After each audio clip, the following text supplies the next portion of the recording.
And what is the method do you follow for questions? Like if there is like if I have a question to ask, so can they just type in chat? That is Yeah, okay, right, right? right. Participants will all be in mute, but they Okay, can use the chat options. okay, fine, great.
Uh,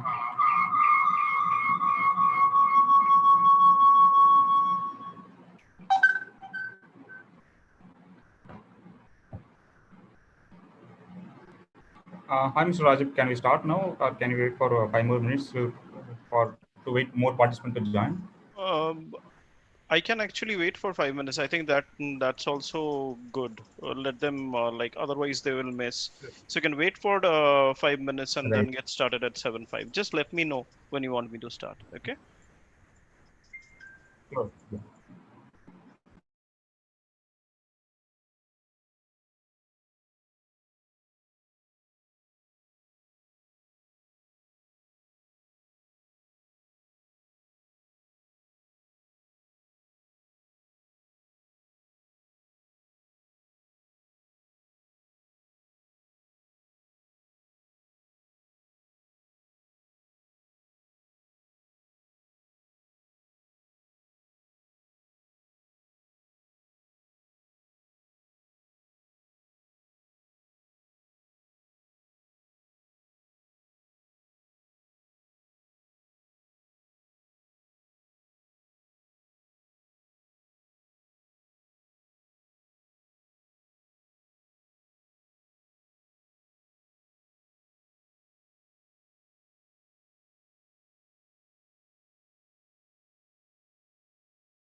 Hi, Mr. Rajib. I think we can start now.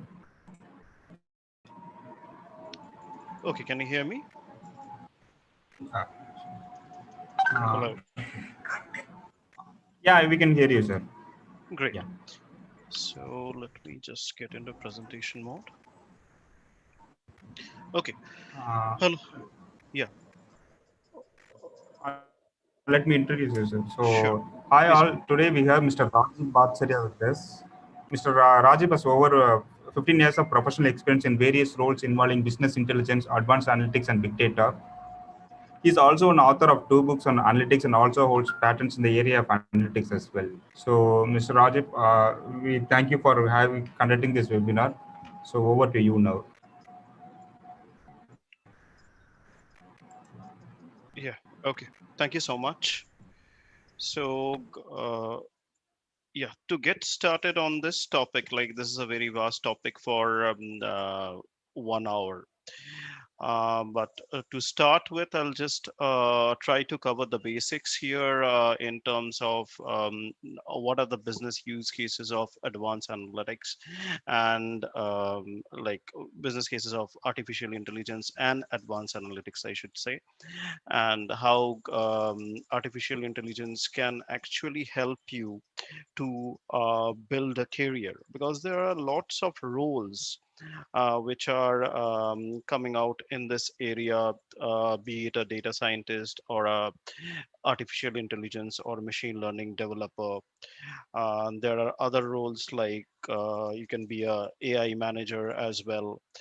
So in terms of the participants, I'm not sure that what is your years of experience that you have, but to maintain the time, I'll just start from the basics because we don't have much time for Q&A. So let me try to cover as much as possible within the session, and then you have questions, we can take those in. Otherwise, you can always send your emails to GUVI, and in turn, we can get back to you. Thank you so much. I'll just get started. Uh, so this is me. I have around 15 years of experience. I had been a speaker in international conferences. I have been author and reviewer as well. I hold some patents in analytics, etc. So I had been predominantly working on AI and analytics for over 15 years now. Now to get started, let's say uh, we focus on these four areas only. So there's a question to all of you. So let's say car rental. Who can answer this one? Which one is world's largest taxi company? Can you type in chat? What is world's largest taxi company? Uber, right? Yeah, the answer is Uber. So no prizes for that. But what we need to understand is that Uber doesn't own any of the cars that it provides to you. So you go to an app, you request for a ride, and they provide you uh, an app at your doorstep. It picks you up, drops you, you just pay. But it is not owned by Uber, right? That's the funny part of it. We generally do not think in this direction, right? So let's come to retail. Which one is world's, let's say, world's largest retailer, or you should say e-tailer? Okay, could be Amazon, could be Alibaba. Yeah. So the point here is they practically carry no inventory. We are talking about e-tailers, okay, not exactly Walmarts of the world who will have big departmental stores, right? But we are talking about Amazons and Alibabas of the world who have, or Flipkarts maybe. So they have very minimal inventory. They have large warehouses where you can store your products, and it will be like if you are a vendor, your products can be stored, and some customer purchases it, it will be shipped to him.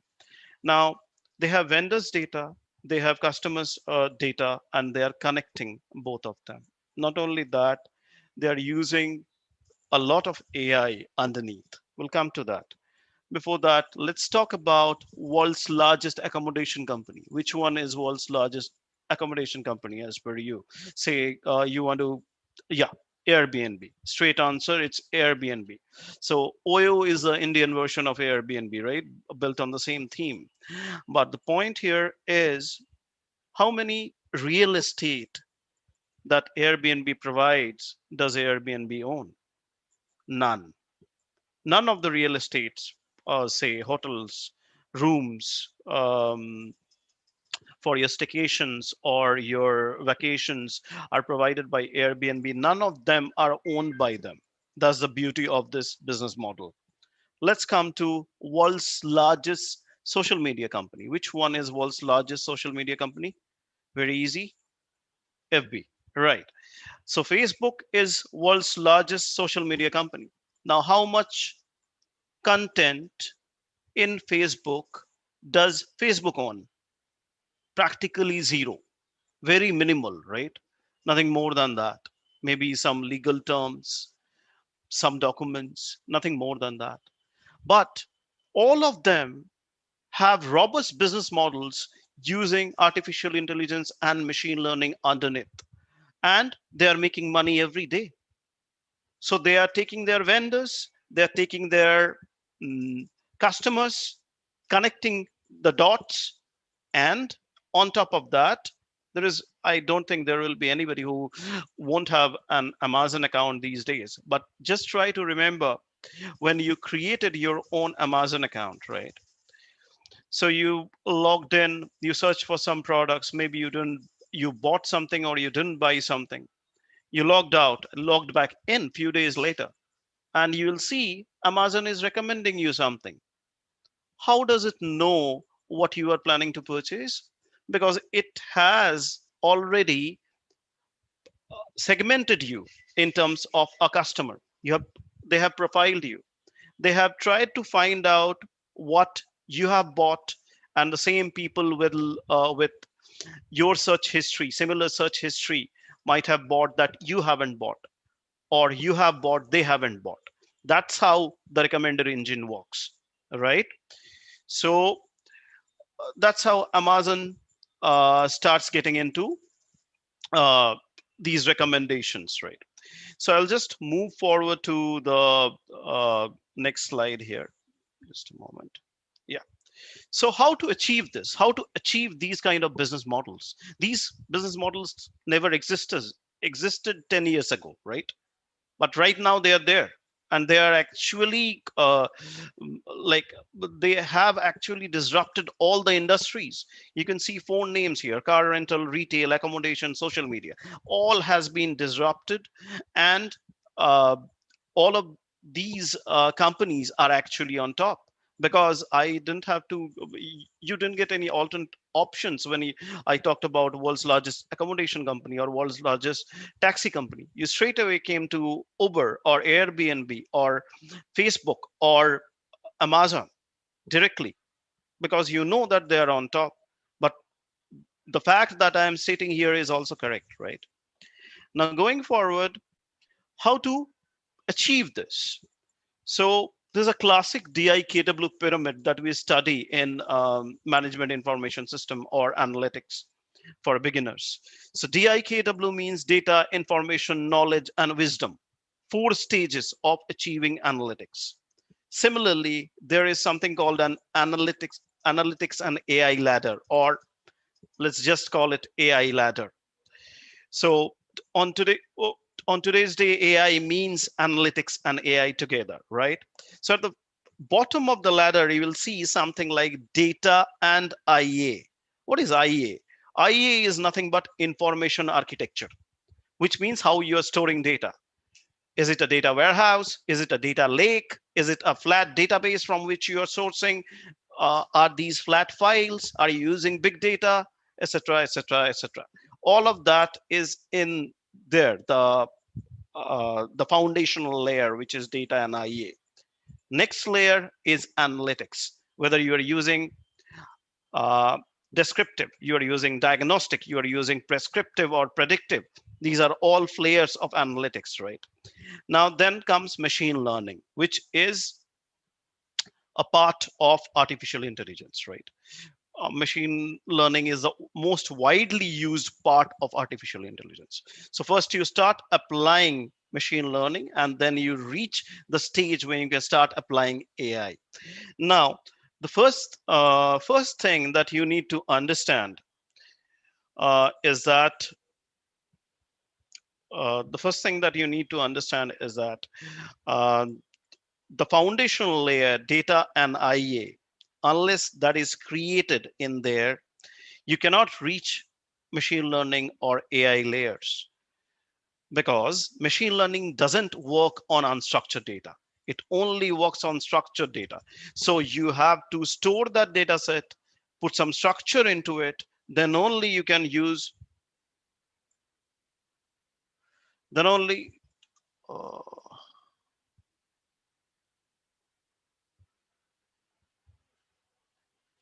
uh, whoever is doing annotation, can you please stop doing annotation?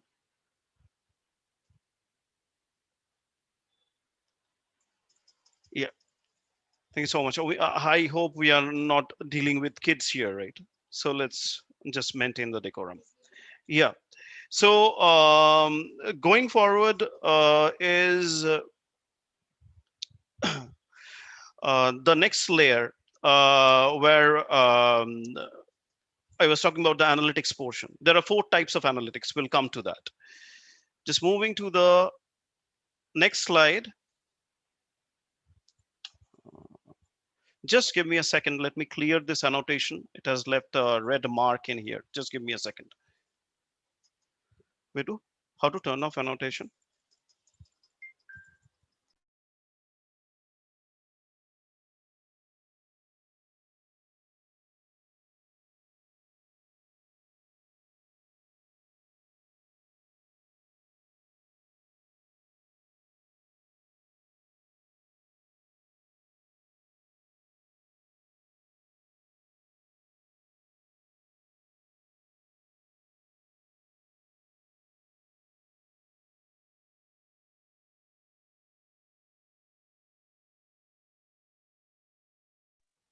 I hope everybody can see it now, and I'll share the screen again. I'm so sorry for this. I should have disabled annotation. Yeah. So, so to achieve this DIKW pyramid and AI ladder, we must know what are the different parts of um different branches of artificial intelligence which we can use, right? So these various parts of artificial intelligence start with deep machine learning, which can be further segmented into deep learning, supervised learning, and unsupervised learning. And then we have something called NLP, right, which is nothing but natural language processing, which can be distributed into content extraction, classification, machine translation, question answering, text generation, etc., etc. Expert systems are expert recommender engines, which can tell you what you have to do. Basically, having a look at the data, they can tell you that these are the things that you need to do to solve the problems of your business. There is machine vision, computer vision, which falls into categories of machine vision or image recognition. Then you have speech, where you have speech to text or text to speech. Then you have 2 other segments, which are planning and robotics. So these are the main areas of AI. So you can see that it's a very vast area. But the main thing that we are focusing right now is machine learning and the things underneath it: deep learning, supervised, and unsupervised. That's the business cases that I'm going to present are basically based on this, uh, predominantly this one. And you will also find some portion of NLP into it, where you have question answering, some sort of chatbots, etc. So let's move to the next slide. Yeah. So, but for all of this, as you know, what we are going to need is data. All right. Now, data is a natural resource. That's what people say now. Because 5 years ago, or 10 years, or let's say 10 years ago, the amount of data we were using, we have just come to know that it is only 20% of the data that exists in the world, because other 80% is unstructured data, which is lying in social media, which is lying in different documents available over the web, internet and intranet both. So these sets of documents or social media unstructured data actually comprises of 80% of the total data set. But what we had been working on all these years is just the 20% portion of it. Now data has become abundant. We have a lot of data just to store and unleash the value of it, right? It's just waiting to be stored and unleashed.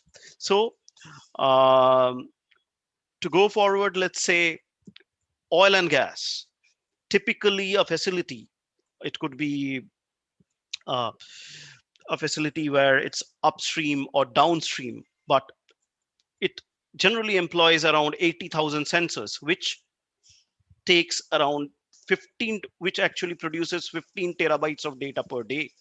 If we are talking about public safety, 520 terabytes of data is actually produced by New York City's traffic cameras each day. Can you imagine? It's a mammoth volume. It's enormous. So energy and utilities, 680 million plus smart meters will produce 280 petabytes of data by 2017. Now it has become double or triple. Healthcare, the equivalent of 300 million books of health related data is produced per human in a lifetime.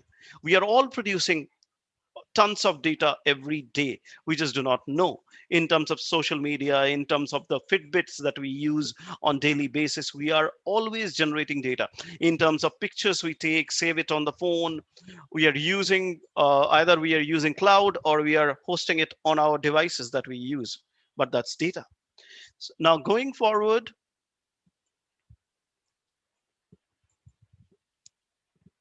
data is everywhere, and that's a good thing, right? So there is some concept of dark data or unstructured data. That's what I was talking about, the social media data or the data that lies in different documents which are not structured, which are not uh, divided in rows and columns, just like you store in tables or views in a database. So that is unstructured for you, right? So that unstructured data set comprises 80% of the whole data set in the world. I won't go through the nitty gritties of it because most of you will know. Let's just move on to some typical data analytics challenges. Let's say turning 12 terabytes of tweets created each day into improved product sentiment analytics. That's definitely an enormous challenge. I have no choice but to use Hadoop underneath. Otherwise, I cannot even think of storing 12 terabytes of data, which is being generated every day. And it might be a situation that I have to wipe out the whole volume and then store 12 terabyte again for the next day, right? Convert 350 billion annual meter readings to better predict power consumption. To predict power consumption, I need information, right? So there are 350 billion annual meter readings which I need to store and then analyze. So I need to find that kind of storage. So that's why big data is day by day becoming more and more evident. On top of that, you start using AI and ML. Well, we have different techniques of doing that. Scrutinizing 5 million trade events, which might have happened uh, every day, which is happening every day, just to identify a potential fraud that is happening within a trade event. So you have to screen 5 million trade events. You have to store them first. Where would you store them? You have to find that kind of storage. You have to find that kind of processing as well. Okay, and not only that, once that challenge is met, you have to find the correct algorithm which can solve that problem. Okay, then analyzing 500 million daily call detail records or CDRs in real time to predict customer churn, or monitoring hundreds of live video feeds from surveillance cameras to target points of interest.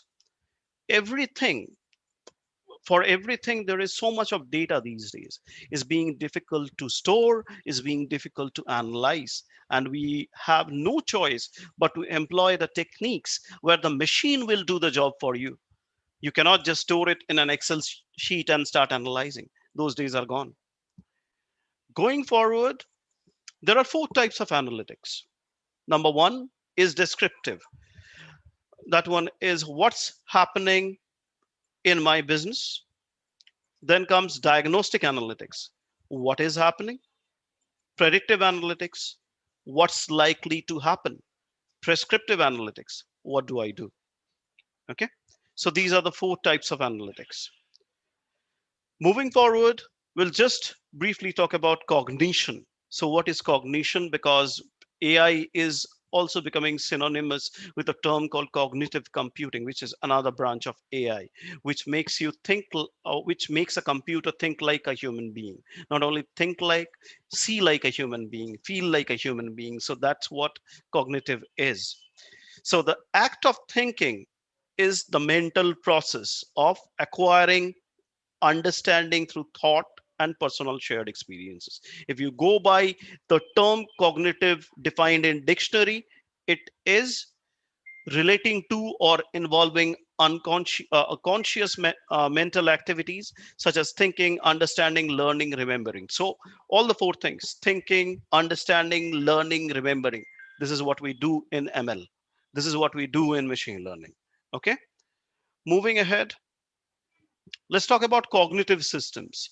What are cognitive systems? Cognitive systems should be able to explore the data that you have, finding new correlations, discovering details about existing correlations, finding new context in the data, and providing new solutions. You knew that column D is dependent on column A and B, but you never knew that there is a correlation with column C as well. If you take A, B, and C, you can predict the column D better than you can predict with column A and B. So that's the benefit of it. Okay. Moving on to the next portion where we talk about cognitive systems forge a new partnership between man and machine. So, what do humans excel at? They have common sense, they have morals, imagination, compassion, abstraction, dilemmas, dreaming, generalization. What cognitive systems are good at? Locating knowledge, pattern identification, natural language, machine learning, eliminate bias, endless capacity, which you hate to do on daily basis, right? Make a machine do it. So the machine will take care of these things and you can focus of what you do best, and both of you can augment each other. So that's the next level of AI that we are talking about. Okay. So moving on to artificial intelligence, is artificial or augmented? Okay. So the guiding term should be augmented intelligence. Why? Because we are using the power of the machine, the things that the machine can do better, along with the human beings, what the human beings can do better. So that is what the outcome is. That is, so AI is slowly moving to a domain called augmented intelligence. Okay, so it might be a term which will replace artificial intelligence, might replace artificial intelligence in future as well. Okay, this is what research says. Okay, so it is the critical difference between systems that enhance and scale human expertise rather than those that attempt to replicate human intelligence. So when I was a student, I used to, the subject AI told me that there is a machine that can actually store numbers of years of medical data and start predicting your prescription actually once you take admission in a hospital. So that was AI. Today it's changing, right? It's actually trying to help you in the matters, uh, in the matters you need help. You cannot go through 5 trillion records. You cannot store them in an Excel file. You cannot explore that information, right? But you can always do that with the help of machine learning, right?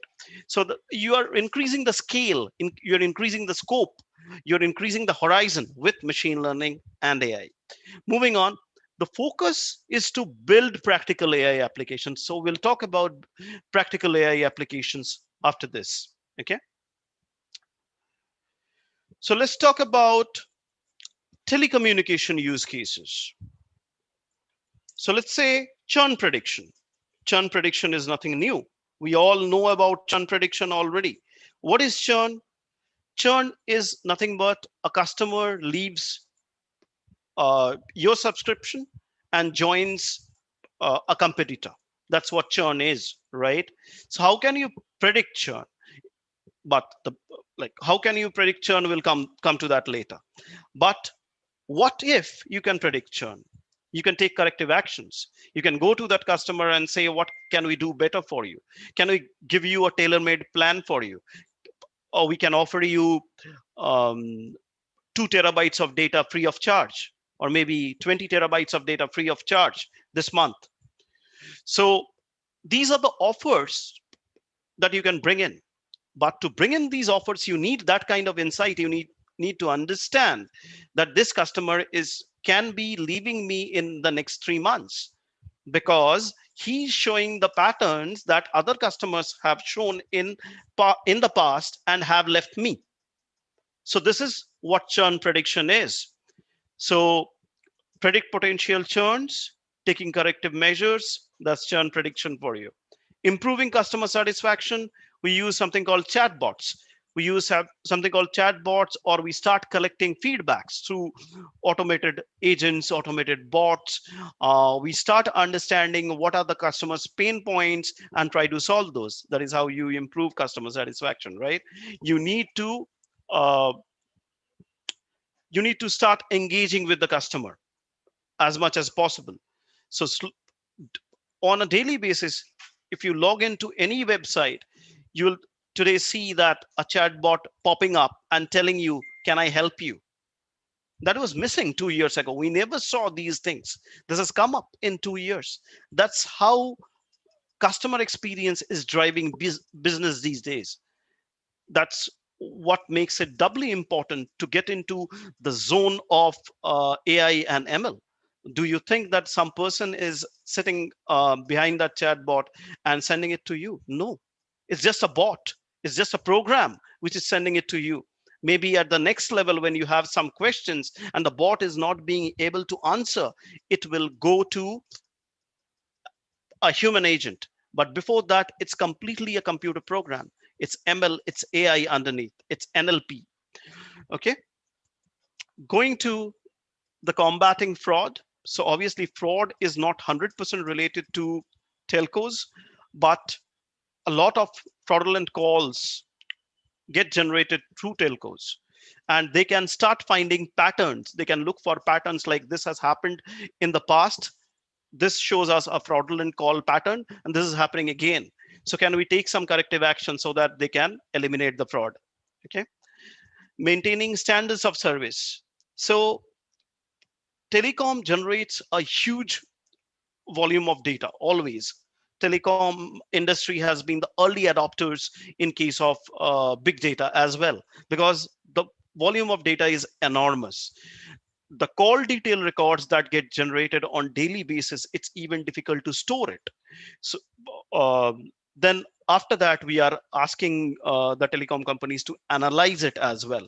So they have no choice but to use some kind of a platform like Hadoop to store it, and then on top of that use techniques like not any general computer program, but something which can implement AI or ML, which can automate actually and take care of parsing millions of CDRs quickly, take care of finding the bottlenecks, and try to provide immediate solutions as well. Go through the CDR and find out there is a call drop. So there is a network issue. We need to resolve the network issue in pin code this, right? You can also find the towers from CDR. So it makes very easy for you once you have that kind of insight with you. Okay, anybody else can talk about any other use cases where like any other AI use cases for telco? Let's see. So apart from churn prediction, improving customer satisfaction, combating fraud, or maintaining um, standards of services, any other use case that you think of in telecom? Please type in the chat window. How many of you have been offered a tailor-made plan for you? Something like a next best offer for you. Recharge pattern. Yeah, recharge pattern is something that you will go through to predict something else. Let me give you an example. Let's say I look into your recharge pattern. I find out that every month you are basically recharging for 1,000 rupees, and you are getting maybe 50 GB of data with calls, of course. But you are a consumer of data. Every day you are downloading more than 1 GB on your phone. So now this month, I see that you haven't recharged for 1,000 rupees. You have just recharged for 500 rupees. So maybe you are on a budget. So, and you have got half of your data. So how can I uh, take not only take care of that problem, how can I uh, give you some offer so that you can buy an add-on pack? Say I launch some offer where I say that if you buy the add-on pack of 20 GB of data, which will only cost you 200 rupees, I am going to give you 20 GB extra. So that's where your offer comes in. That's where your next best plan or your tailor-made plan for or personalized plan comes into picture. But that doesn't happen without analyzing the data first. You store the data in uh, in a structured manner in tabular format, and then apply ML on top of it to find the purchase pattern or the recharge patterns and find the gaps within it. And then you take corrective actions on top of that. Okay. Yeah, moving on to the next domain. Yeah, filtering for spam calls. So this is something that I meant by combating fraud. It's on a similar theme. Okay.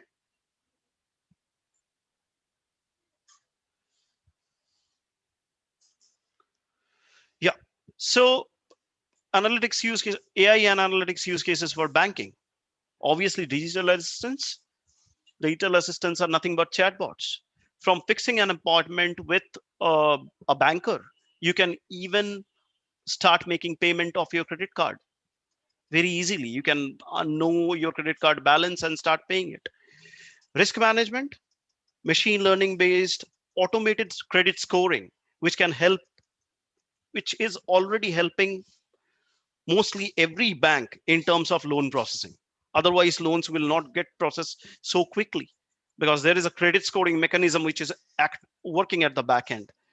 I have seen this implemented in multiple banks, and they completely use um, machine learning and data science techniques using languages like R, Python, etc., to take care of these. Okay, so fraud management, again, detecting fraudulent patterns. AI also has enormous scope in terms of cybersecurity. In terms of cybersecurity, if you can add AI on top of that, it's just like icing on top of cake. So what you are basically doing is you are uh, leveraging AI to find out the patterns which you cannot find with naked eye. So that's the benefit. You can easily find those patterns in cybersecurity spend pattern. Okay, yeah.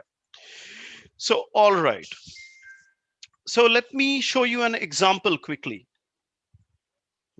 Just let me minimize the screen. I'm just stopping the share for a second. I'll just start sharing once again. Just give me a second here. So everybody can see my screen? Can you just type in yes if you can see my screen?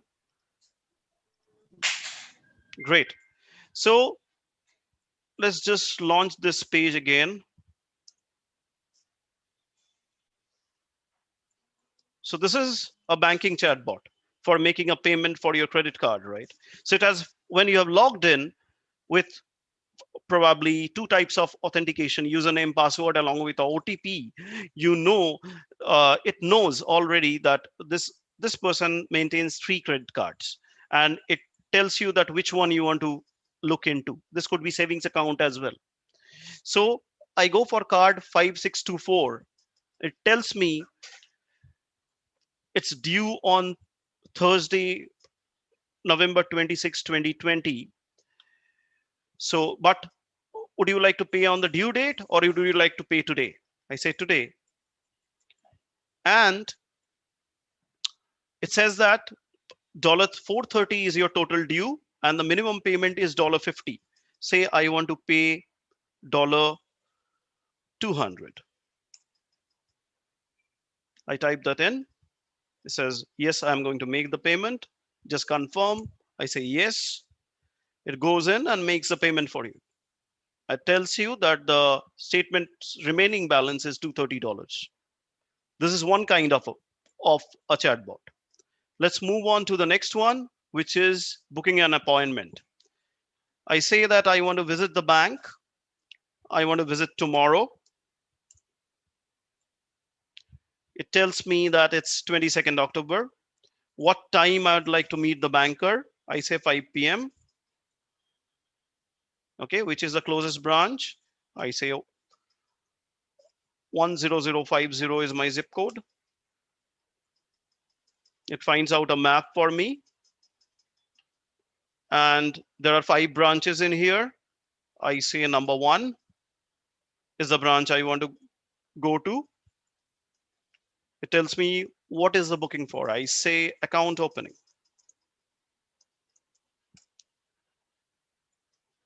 It's confirming the appointment, and the appointment has been confirmed. Okay, so this is the second type of chatbot in terms of banking. I'll move on to the third example, which is recommending a credit card. It already asks you what type of credit card would you like. I say I'd like to go for travel. It just shows me what kind of travel credit cards that it has, and you can put a link here. I can directly visit that bank's credit card page. I can put a request from there. Somebody can also contact me back. These are different cases where banking industry is currently leveraging digital assistants or chatbots. Okay, so just stop the share and share the presentation in a moment. Just give me a second. Okay, so please confirm if you're being able to share my see my screen. Can you confirm if you're being able to see my screen? Please type in yes.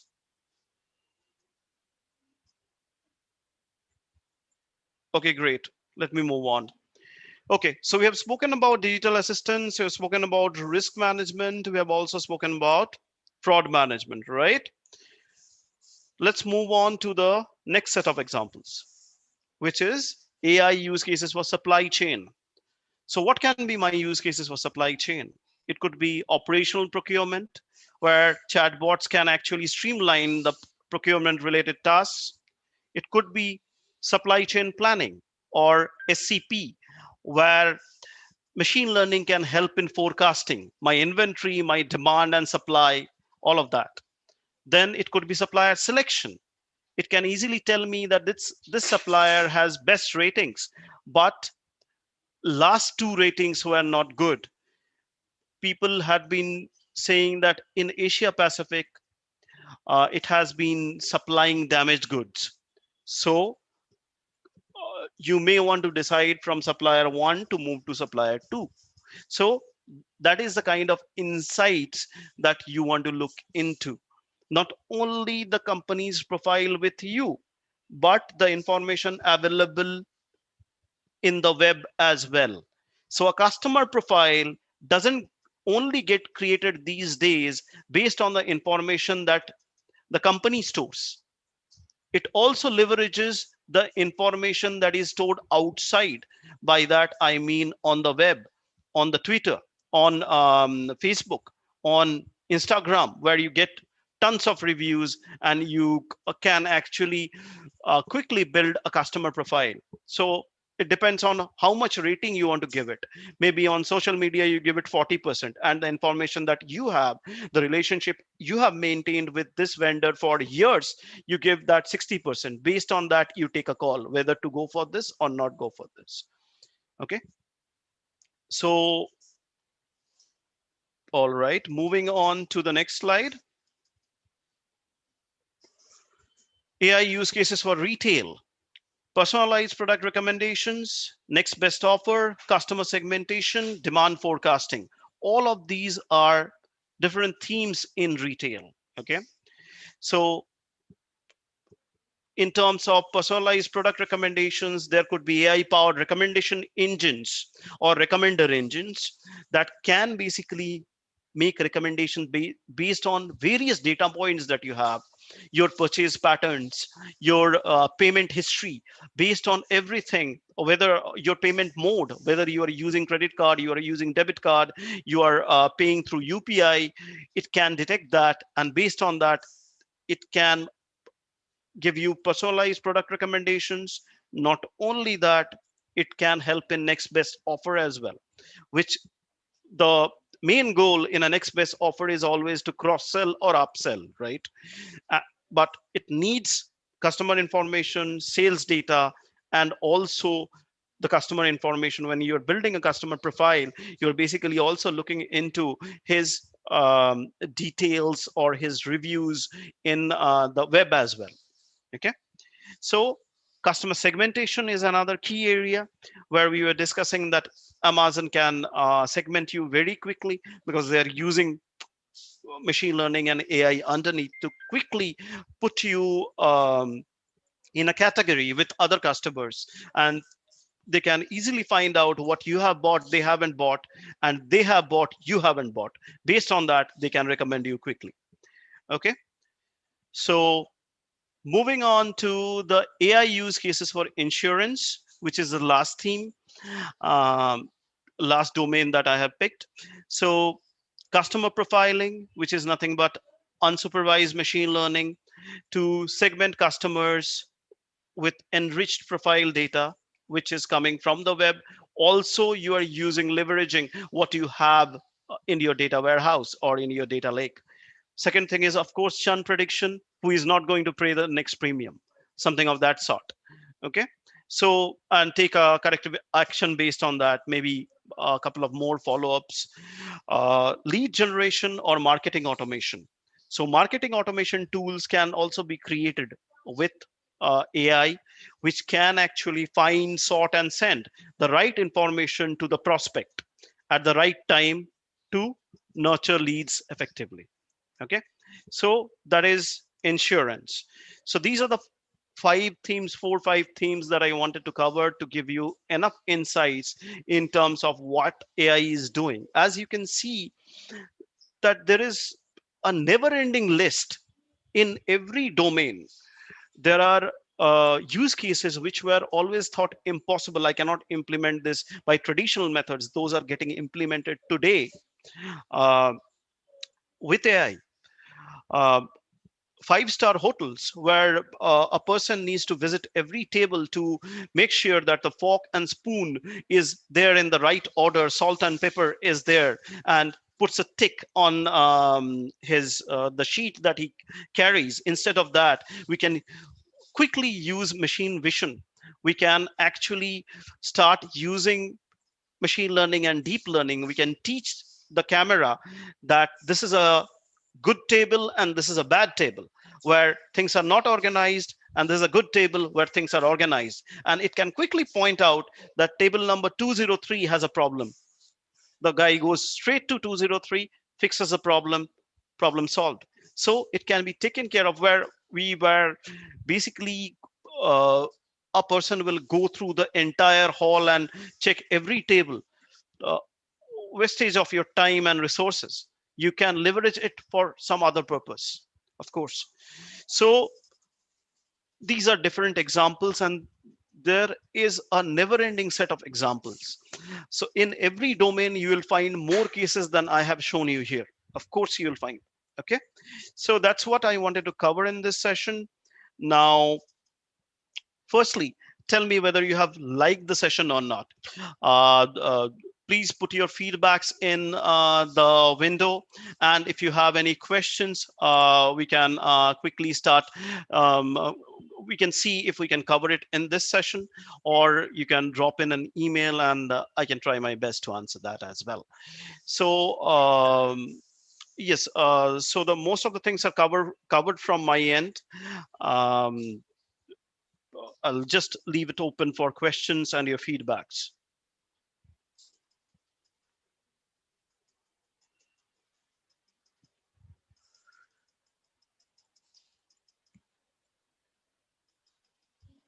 I'll just stop the share for now.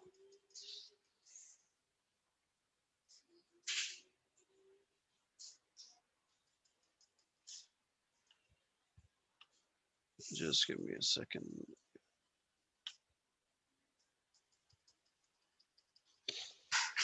Yeah, I don't see many questions coming in. So, like the person who has joined in from GUVI, if there are any questions that you get afterwards, you can share that with me, and I can try to answer it.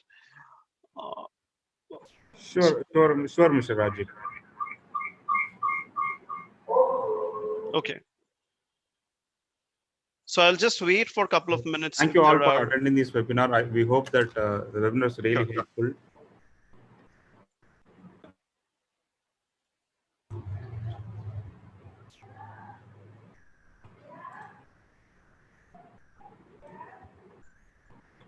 Thank you, Mr. Rajib, for conducting this webinar. We hope everybody liked the webinar and it was helpful to everyone. Thank you, Mr. Rajib. Sure. Thank you so much. Yeah. Bye. And we have a webinar feedback form in the chat I have sent. Okay. If you have liked this webinar, kindly fill this form, everyone. Thank you all. Thank you so much. Yeah. Bye.